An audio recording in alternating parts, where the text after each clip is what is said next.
TFNN. Headline News Update.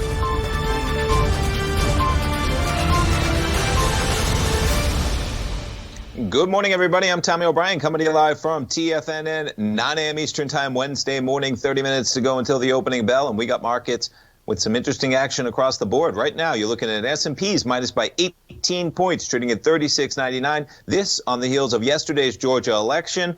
All indications, one race already called for Democrats. The second race looks to be razor tight, but does look to go to Democrats at this point. They're still counting ballots. Nonetheless, the market, pretty calm action, but winners and losers today as we see the S&P off 18. We see the NASDAQ off 216 with tech stocks and FANG stocks taking a hit. The Dow off just 9 points right now, was in the positive. We got a little bit of a sell, folks. This is a 15-minute bar, and you see coming into 9 o'clock a.m., we did get a sell. We traded down about 10 S&P points in the last 15 minutes, and nonetheless, we'll see where we open. How about that? Russell, though, positive action in the Russell. All-time highs this morning to almost 2,040. We're currently up 37 points in the Russell, or 1.9% at 2,013.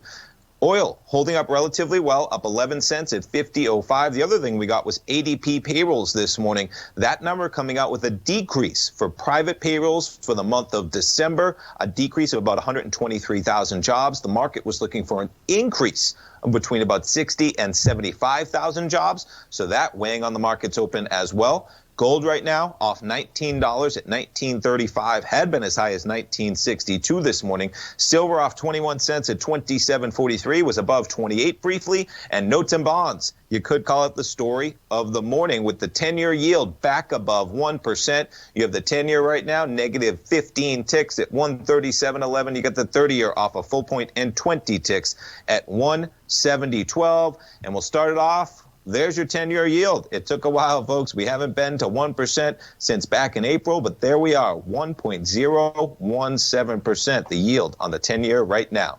In terms of headlines, there it is. Democrat Senate bid hangs in the balance after first Georgia win. In terms of the actual numbers, the one that is still potentially hanging in the balance is the race between Ossoff and Perdue. You see the split.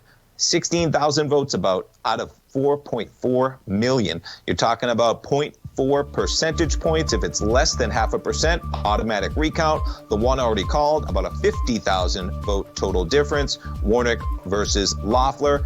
And there's your print on the ADP private payrolls. First decline since April. And why not, folks? You know where we'll go?